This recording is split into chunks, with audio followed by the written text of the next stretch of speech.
You're a superhero.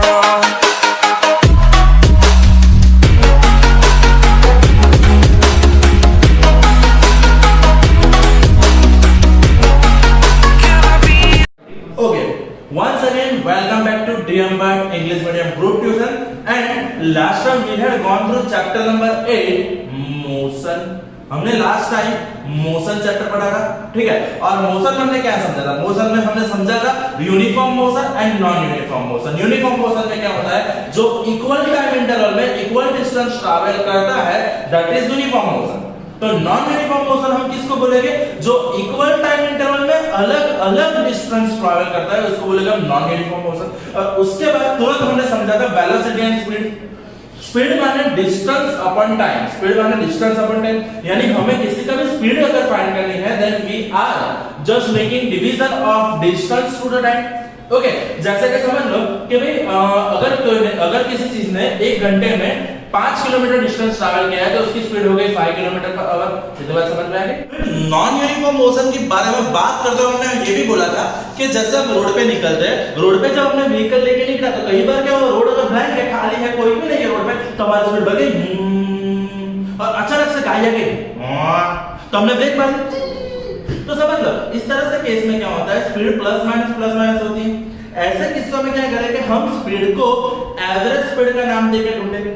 समझ लो फिर से, आज का टॉपिक है हमारा एवरेज स्पीड। एवरेज स्पीड में क्या होता है? स्पीड बेसिकली स्पीड क्या होता है? स्पीड माने डिस्टेंस अपॉन टाइम। स्पीड होता है डिस्टेंस अपॉन टाइम। पर जब कोई भी बॉडी, कोई भी ऑब्जेक्ट डिफरेंट डिस्टेंस ट्रैवल करता है इक्वल टाइम इंटरवल में, तो हम यहां पे स्पीड को करेंगे एवरेज।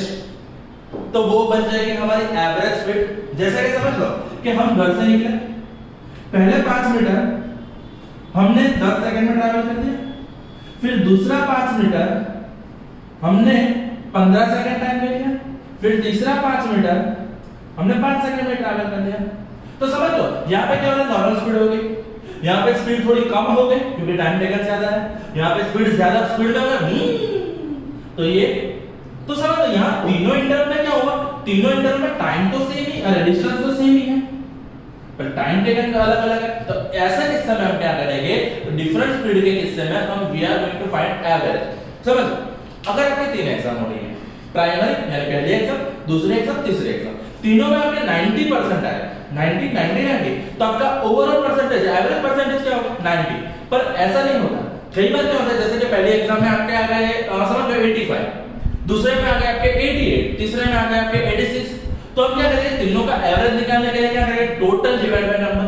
हाँ, तो ऐसे किस्सों में जब हमें स्पीड को एवरेज में फाइंड करना है, तो एवरेज स्पीड का फार्मूला हो रहा है average speed equal to total distance travel upon total time taken. Ratio of total distance travel to total time taken means यहां पे जब हम एवरेज की बात करते हैं तो हम यहां पे सिर्फ वर्ड ऐड करते हैं टोटल।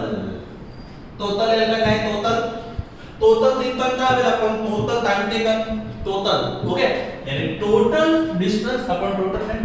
एवरेज स्पीड को अगर दिखाना है तो we are using v for the speed, पर जब एवरेज की बात करते हैं तो दोनों तरह से इस तरह से उसको ब्लैंकेट दे देंगे, उसको इस तरह ब्लैंकेट दे देंगे, ठीक है। So total distance upon total time. So समझ लो यहां पे मैंने एक एग्जांपल लिया है। कौन सा एग्जांपल है? जैसे कि बोला है एन ऑब्जेक्ट ट्रैवल 16 मीटर। ये हमारा एग्जांपल है जो टेक्स्ट बुक में दिया गया है, जो आपको एग्जाम में पूछ भी सकते हैं। जैसे कि हमें बोला गया an object travels 16 metre in 4 second, then other 16 metre in 2 second, then find what is the average speed. Okay, so आज न्यूमेरिकल का पहला स्टेप है। तो न्यूमेरिकल को हमेशा इस तरह से करना है, आपको सबसे पहला लेना है गिवन डेटा। अगर कोई भी न्यूमेरिकल आप सॉल्व कर रहे हो तो आपको फर्स्ट स्टेप में आपको गिवन डेटा लिखना है। यहां पे बोला गया है पहला 16 मीटर जो डिस्टेंस है यानी s1, डिस्टेंस के लिए हम सिंबल यूज करेंगे s, पहला है इसलिए s1, टाइम टेकन है 4 सेकंड यानी टाइम t, और उसके लिए t1, सेम चीज हो रही है s2 16 मीटर और उसके लिए टाइम टेकन है 2 सेकंड। चलो इतनी बात समझ में आ गई, सही है। अब देखो मुझे फाइंड क्या करना है, what I need to find average speed, यानी blanket v is equal to question mark. ये हमें फाइंड करना है। So we need to find average speed, for that we are going to do put the formula average speed is equal to total distance upon total time. यहां पे मैंने direct लिखा है, देख लो टोटल डिस्टेंस कितना हो रहा है s1 है s2, पहले सेक्शन मीटर उसने 4 सेकंड में, जैसे कि समझ लो ये पूरा बॉर्ड है वो 16 + 16 है, पहले के सेक्शन मीटर लेने के लिए उसने 4 सेकंड का टाइम लिया, धीरे धीरे आया, फिर बाकी का सेक्शन यहां पे पहुंच गया सेक्शन मीटर, उसके बाद के सेक्शन मीटर 2 सेकंड में खत्म कर दिया। तो समझ लो यहां पे क्या हो रहा है, पहले सेक्शन मीटर टोटल क्या हो गया 16 + 16, टाइम टेकन पहले लिया उसने 4 सेकंड फिर 2 सेकंड। सो यहां पे एवरेज स्पीड का फार्मूला के हिसाब से total distance upon total time, so average speed will be v is equal to total distance, that is 16 plus 16 upon time taken है 4 plus 2, चलो 16 plus 16 that is 32, 4 plus 2 that is 6, बोलो समझ में आ गई? ओके 6 5 is 30 पॉइंट, देख लो यहाँ पे 32 divide by 6, Ravi sir ने समझाया ना, डिवीजन करना आता है ना, हां तो ये हो गया 6 5 30, ये 2 आएगा, फिर अब 6 तो 2 से ज्यादा है तो इसके लिए हम यहाँ पे क्या करेंगे 0 लेके यहाँ पे रखेंगे पॉइंट, ठीक है 6 3 सा 18 कंटिन्यू हुआ, समझ रहे हो? ओके सो डिवीजन का आंसर मिलेगा मुझे 5.33। चलो ये सही है, हाँ नहीं, हाँ मैं गलत, क्यों गलत? क्योंकि यहाँ पे यूनिट भी लिखना होता है, जब भी आप न्यूमेरिकल सॉल्व करो स्टेप नंबर 1 है गिवन डेटा, स्टेप नंबर 2 है मेथड, स्टेप नंबर 3 है आंसर को यूनिट देना, आंसर को यूनिट देना। जैसे हम किसी भी चीज को खरीदने के बाद पॉलिथीन बैग लेते हैं, इसी तरह से आंसर को हमें यूनिट देना पड़ता है। जैसे कि यहाँ पे डिस्टेंस किसमें दिया है, दोनों मीटर में है, टाइम किसमें दिया, दोनों सेकंड में है, तो यहाँ पे डिस्टेंस का यूनिट हो गया मीटर, टाइम का यूनिट हो गया सेकंड, तो यहाँ पे एवरेज स्पीड का डिस्टेंस यूनिट हो गया मीटर पर सेकंड। सो हमारा जो आंसर था, जो हमारा था, तो भाई एवरेज स्पीड कितनी होगी, दैट विल बी 5.33 मीटर पर second. So this is the average speed concept. आपको कुछ नहीं करना है, जब भी आप एवरेज स्पीड फाइंड कर रहे हो, you just need to make total distance upon total time, easy. Okay now we are going for next topic. What is the next topic? Speed with direction. यानी मैंने बोला था कि जिस चीज को हमें डायरेक्शन देनी पड़े, दैट इज वेक्टर, और वेक्टर वाली स्पीड यानी वेलोसिटी। याद करो मैंने बोला था दो चीजें, स्पीड एंड वेलोसिटी। चलो ये बात समझ में आ गई। स्पीड जो था स्केलर था, वेलोसिटी जो था वेक्टर था। स्केलर में क्या होता है, सिर्फ वैल्यू होती है, डायरेक्शन की जरूरत नहीं होती है। But when we are going for direction, जैसे कि भाई नॉर्थ में जा रहा है इतनी स्पीड है, राइट में जा रहा है तो इतनी स्पीड है, समझ लो। जैसे कि हमें बोले जाता है, न्यूज़ में आता है भाई इतनी स्पीड का पवन ये दिशा से आ रहा है, ये डायरेक्शन से इतनी स्पीड का पवन आ रहा है। जैसे विंड की स्पीड होती है, रेन की स्पीड होती है, तो वो सब स्पीड के लिए डायरेक्शन देनी पड़ती है। सो जिसमें हमें डायरेक्शन की जरूरत होती है, वो डायरेक्शन की जरूरत वाली चीज वेक्टर होती है, और वेक्टर वाली स्पीड यानी वेलोसिटी। यानी वेलोसिटी के लिए दो चीज होगी, एक होगा उसका वैल्यू, एक होगी उसकी डायरेक्शन। वैल्यू क्या होगी, स्पीड जितनी, यानी speed plus direction it's a velocity. Okay, so we are going for the next topic, that is speed with direction, velocity, vector. Okay, चलो so last time हमने speed और speed के साथ थोड़ा सा velocity का concept लिया था। velocity is basically direction with speed and speed with direction. Means if I am giving speed a proper direction, then it is known as velocity. Okay, so velocity is basically speed with direction. यानी अगर speed है तो वो value है, speed है तो वो value है, और वैल्यू में जब डायरेक्शन ऐड करेंगे तो वो हो गया velocity.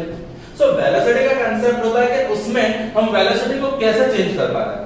So that is the change the velocity. We can change the velocity by changing the speed and changing the direction, और आइदर ऑफ दैट। मींस अगर मुझे पूछे कि भाई 1 मार्कर में how can we change the velocity, by changing the speed, by changing the direction, by changing the both. तीनों में से किसी भी केस को हम ले सकते हैं। जैसे हम वैल्यू को चेंज कर रहे हैं, स्पीड को प्लस माइनस कर रहे हैं तो वेलोसिटी चेंज होगी। मैं कॉमन स्पीड से अपने डायरेक्शन चेंज कर रहा हूं तो भी वेलोसिटी चेंज होगी। अगर मैं स्पीड को चेंज करते हुए डायरेक्शन चेंज कर रहा हूं तो भी वेलोसिटी चेंज होगी। समझ रहे हो? जैसे कि समझ लो कि एक रॉकेट है, जो रॉकेट है समझ लो कि रॉकेट है वो धीरे धीरे ऊपर जा रहा है, वो जैसे जैसे ऊपर जाएगा उसकी स्पीड बढ़ती जा रही है। सो उसमें वेलोसिटी चेंज हुई है क्योंकि स्पीड चेंज हुई है। अगर किसी भी चीज को मैं नीचे कर रहा हूं फ्री फॉल में, तो फ्री फॉल के कांसेप्ट में क्या हुआ, किसी भी चीज को मैंने छोड़ दिया, प्यार से उसको ऐसे जाने दिया, तो वो क्या होगा, जैसे जैसे अर्थ के पास जाएगा उसकी वेलोसिटी बढ़ती जाएगी। क्यों? बिकॉज इसकी वैल्यू बढ़ रही है, स्पीड बढ़ रही है। डायरेक्शन तो सेम ही है ना, डायरेक्शन तो डाउनवर्ड डायरेक्शन है, पर स्पीड बढ़ रही है तो वेलोसिटी भी ऑटोमेटिकली बढ़ जा रही है। इतनी बात समझ में आ गई? यहां पे आप देखो कि एक कॉमन स्पीड से जा रही है मिसाइल, और मिसाइल ने सिर्फ हल्लू से इस तरह से किया, उसने डायरेक्शन चेंज कर दी, उसने स्पीड चेंज नहीं किया, पर डायरेक्शन चेंज किया तो उसकी वेलोसिटी भी चेंज हो गई। सो अगर वेलोसिटी के चेंज के बारे में बात कर रहे हो तो वेलोसिटी में दो तरह से चेंज होता है, uniform and non uniform. Uniform में क्या होता है, स्पीड और डायरेक्शन यूनिफॉर्म रेट पे चेंज हो रहा है, कांस्टेंट रेट पे चेंज हो रहा है, that is uniform. Non uniform means क्या होता है, जिसमें वेलोसिटी रैंडमली प्लस माइनस हो रही है, या इधर स्पीड प्लस माइनस हो रही है, इधर डायरेक्शन प्लस माइनस, जो रैंडमली होती है, फिक्स नहीं होती है। समझ रहे हो? जैसे कि हम स्पीड को अगर बढ़ा रहे हैं धीरे धीरे 10 20 30 40 50, दैट इज यूनिफॉर्म। 10 12 18 17 इस तरह से बढ़ रहा है तो नॉन यूनिफॉर्म। अगर कांस्टेंट इक्वल रेट पे बढ़ रहा है that is uniform, equal rate पे नहीं बढ़ रहा है that is non uniform. Same बात। So when the velocity is changing from uniform rate, अगर वो यूनिफॉर्म रेट पे चेंज हो रहा है then we need to find the average velocity, and if we going to find average velocity, which means we need to go for the arithmetic mean. Okay, what is mean? Okay, in your first exam you are having 88%, in your second exam you are having 90%. So what is the mean of that? You just need to total the numbers divided by total number. कितने percentage है? 2। कितने percentage है? 2। यहां पे देख लो क्या हो रहा है, 8 9 8 plus 9 that is 17 divided by 2 8 9। Sir आपका एवरेज परसेंटेज हो गया 89%। समझ रहे हो? Sir that is the arithmetic mean. Mean को हम क्या बोलेंगे, मीन माने टोटल नंबर जो भी रीडिंग है, total readings upon total number of readings. यहां पे अगर मैं तीसरा नंबर बढ़ा रहा हूं 86%, तो यहां पे मैं 86 को ऐड करके डिवाइड बाय टोटल कितने हैं 1 2 3, सो ये भी मीन बोलेंगे। सो बेसिकली अगर वेलोसिटी में हम मीन की बात करें तो वेलोसिटी में मैथमेटिक मीन को इस तरह से डिफाइन करेंगे, एवरेज वेलोसिटी। स्पीड लिखते थे तो एवरेज स्पीड हम इस तरह से लिखते थे, बट जब हम वेलोसिटी की बात कर रहे हो तो हम इस तरह से लिखेंगे AV means average, which means initial velocity plus final velocity divide by 2। Means समझ लो किसी ने 30 मीटर पर सेकंड से अपनी स्पीड की शुरुआत की और 50 मीटर पर सेकंड की स्पीड पे जाके अटका है, so what is the average? Average will be 30 plus 50 divide by 2, initial u। हम इनिशियल वेलोसिटी को क्या बोलेंगे, u। फाइनल वेलोसिटी को क्या बोलेंगे, v। Denotation, what is denotation? Denotation means क्या होता है, कई बार क्या होता है इतना लंबा लंबा लिखने का हमें कंटाला आता है, so we are getting both in the elongated names, so we are just going for shortcuts as well। हम okay नहीं लिखते, we are writing k, we are not writing thank you, we are writing 10x thanks। Shortcut का जमाना है, तो इसी तरह से हम क्या करेंगे, यहाँ पे इनिशियल वेलोसिटी को शॉर्टकट में बोलेंगे हम u, फाइनल वेलोसिटी को शॉर्टकट में बोलेंगे v। so we are going to discuss average velocity, which means u plus v by 2, u plus v by 2। so unit हो गया मीटर पर second, either kilometre per hour. अगर वो uniform rate पे change हो रहा है तो हम एवरेज निकालेंगे, अगर वो नॉन यूनिफॉर्म रेट पे जा रहा है तो एवरेज वेलोसिटी बन जाती है डिस्प्लेसमेंट अपॉन टाइम। इजी, जैसे हम समझ पे आगे बढ़ेगा आपको पता चल जाएगा। ओके, तो आज के कांसेप्ट में सिर्फ हमें इतना ही करना है, what is velocity and what is average speed. Okay, thank you, that's it from my side.